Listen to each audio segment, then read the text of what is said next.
O que impede vocês de sair do Brasil hoje e tentar uma vida no exterior?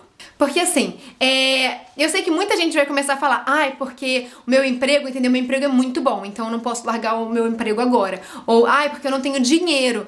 Ai, porque eu tenho que cuidar do meu cachorro.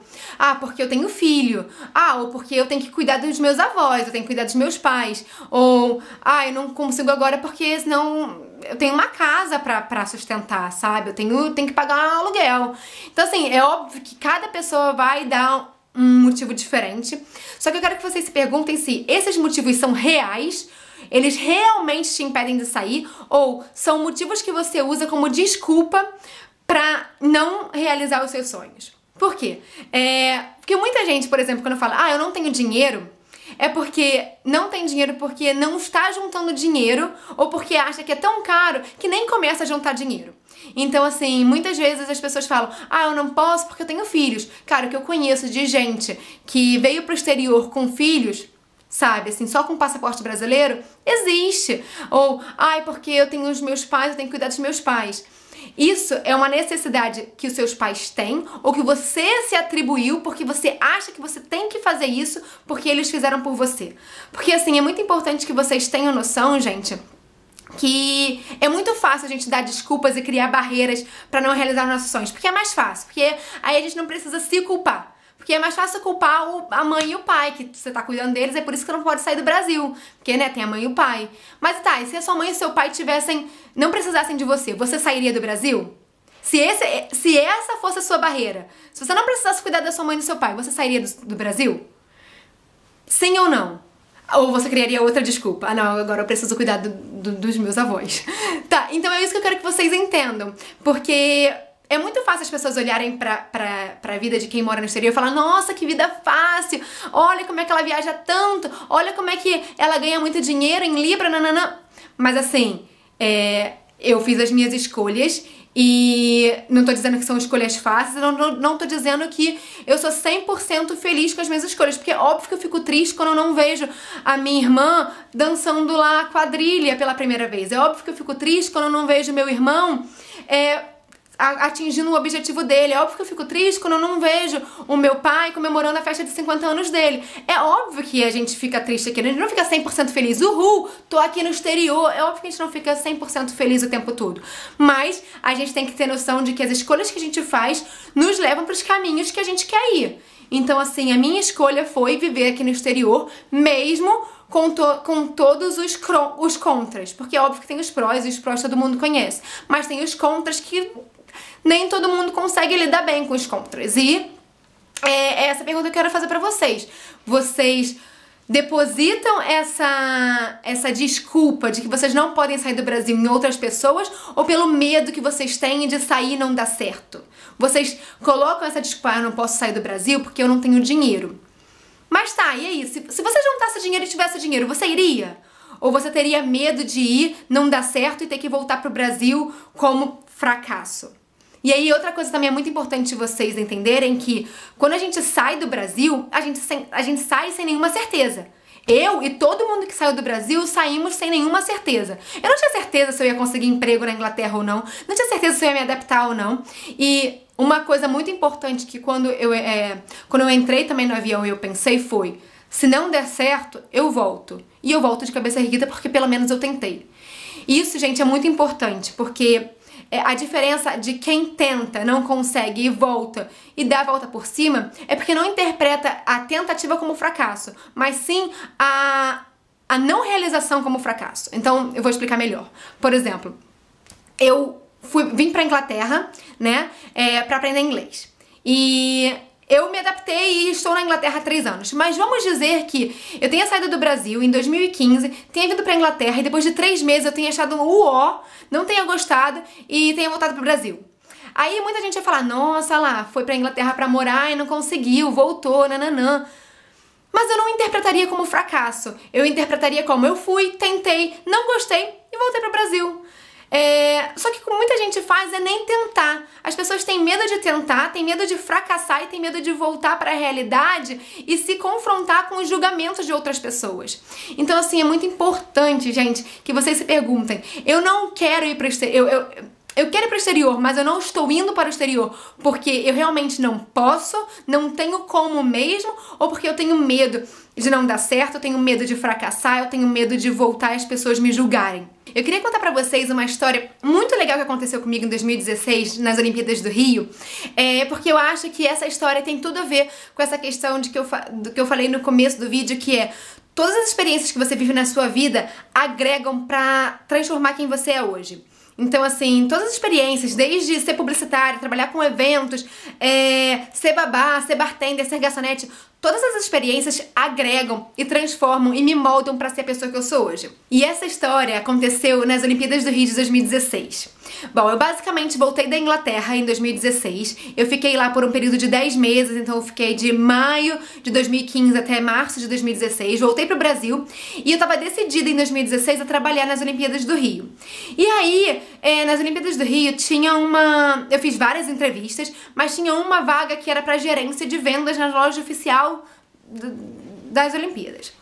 E aí, eu nunca tinha tido um cargo de gerência, mas eu decidi me inscrever e aí me chamaram pra fazer a entrevista. E o cara que tava me entrevistando era um australiano, e então a gente fez a entrevista toda em inglês. Primeiro que eu já tava me sentindo super bem sucedida só de fazer uma entrevista em inglês, porque eu nunca tinha conseguido fazer uma entrevista em inglês na minha vida, antes, sem ser na Inglaterra, obviamente, mas pra um cargo de gerência, fazer entrevista em inglês, eu nunca nem tinha pensado nisso, mas eu estava me sentindo muito bem de estar lá fazendo entrevista em inglês, estava me sentindo até muito confiante. E aí o cara começou a falar, falou até bem informal, assim, a entrevista foi muito informal. O cara não ficou fazendo perguntas muito específicas, ele me deixou muito aberta. Fale um pouco sobre você. Eu acho que as perguntas abertas são até as mais difíceis, né? Fale um pouco sobre você. Você fala, caraca, o que eu falo? Aí eu falei um pouco da minha experiência e tal, falei um pouco da minha experiência profissional, mas aí eu senti que eu devia falar um pouco da minha experiência no exterior. Então eu falei que eu tinha feito intercâmbio em Portugal, falei que eu tinha feito intercâmbio nos Estados Unidos e falei que eu tinha acabado de voltar da Inglaterra. Quando eu falei que eu tinha acabado de voltar da Inglaterra, o cara me perguntou, o que você fez na Inglaterra? Porque ele tava vendo meu currículo e ele tinha visto no meu currículo que eu tinha faculdade em publicidade, tinha trabalhado com eventos e tal. E eu acho que ele tava esperando que eu fosse falar alguma coisa relacionada a essas áreas. E aí eu falei assim, eu fui... Bom, você quer saber qual foi o meu último emprego ou o que eu fiz na Inglaterra? Aí ele riu. E eu falei assim, bom, eu fui babá, eu fui bartender e eu fui garçonete. Meu último emprego foi como garçonete. Ele olhou pra mim e falou assim, como garçonete? Eu falei, como garçonete. Ele, que interessante. Aí ele me pediu pra falar um pouco sobre a minha rotina como garçonete. Aí eu falei super... Gente, eu tava muito feliz de estar compartilhando a minha experiência de uma forma tão natural. E eu não tava preocupada, sabe, de tipo, falar as coisas perfeitas e tal. Não, eu tava compartilhando toda a minha experiência e tal, porque eu tava muito confiante. E aí, o cara me perguntou assim, agora eu vou te fazer algumas perguntas mais relacionadas à vaga. Eu falei, não, tá bom. Aí ele, você já teve que lidar com alguma diferença cultural, assim, cara a cara? Porque eu tô te perguntando isso porque se você passar na entrevista, você vai ter que lidar com uma equipe de 30 pessoas e essas equipes têm nacionalidades completamente diferentes. Você já teve que lidar isso de cara a cara? Como é que foi isso? Caraca, quando o cara me perguntou isso, eu não tive nem dúvidas. A primeira coisa que eu falei foi, sim, eu tive a oportunidade de ser babá de uma família árabe. E aí eu comecei a explicar toda a minha experiência como babá de uma família árabe. O cara ficou, o olho do cara brilhava, ele falou, sério? Nossa, que irado, nananã. E eu comecei a falar. E aí ele perguntou assim, você já teve que lidar com situações difíceis? E como é que você lidou com essas situações difíceis? Já teve que lidar com alguma situação de confronto? Nananã. Não tive nem dúvidas. A primeira coisa que eu falei foi, eu trabalhava num bar como bartender, e nesse bar, é óbvio que muitas vezes eu servia muitas pessoas bebidas alcoólicas, e algumas pessoas acabavam ficando um pouco mais bêbadas. Eu tinha um confronto não só verbal, mas muitas vezes acabava com uma certa briga e tal, e eu tinha que lidar com essa situação. E aí eu comecei a contar toda a história pro cara, de quando eu era bartender, todas as experiências que eu tive no bar e tal, e o cara brilhava, ele falou, nossa, quantas experiências legais você teve? E aí ele me perguntou, você já teve que lidar com muito dinheiro? Aí eu falei, como assim? Eu trabalhei como publicitária, e como publicitária eu gerenciava uma parte que era a parte de ativações de projetos. Nessa parte de ativações de projetos eu lidava com contratação de fornecedores. Então eu lidava com dinheiro. Ele, não, você lidava com dinheiro físico? Aí eu pensei, falei, nossa, eu nunca lidei com dinheiro físico como publicitária, porque isso tudo era na parte do financeiro, né? Eu pessoalmente não lidava com dinheiro. Falei, eu também nunca lidei com dinheiro na parte de eventos, porque isso tudo era parte do financeiro também. O que sobrou pra falar? Como garçonete. Aí eu falei pra ele, olha, como garçonete, eu tinha o meu próprio money belt, e no meu próprio money belt eu tinha que lidar com o meu dinheiro, então eu tinha que entregar o troco, eu tinha que receber o dinheiro, tudo isso sozinha com o meu próprio money belt, porque a gente, como garçonete, a gente não tem caixa, a gente não deposita o dinheiro num caixa, a gente fica com uma pochete cheia de dinheiro. Eu falei assim, e o máximo que eu tive num dia foi 800 libras na minha pochete. Aí ele, nossa, você carregava 800 libras pelo restaurante? Eu falei assim, sim, o máximo que eu tive, geralmente a gente fica com 300 libras, mas o máximo que eu tive foi 800 na época do Natal.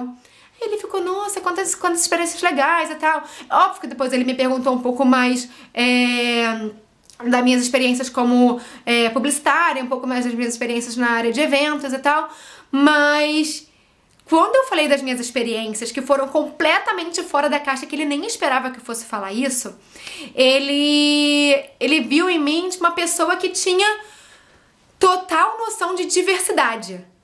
Porque assim, eu era o exemplo de diversidade em pessoa, né? Então o cara ficou completamente alucinado comigo. E eu sentia isso pelo olhar dele, pela forma como ele falava comigo.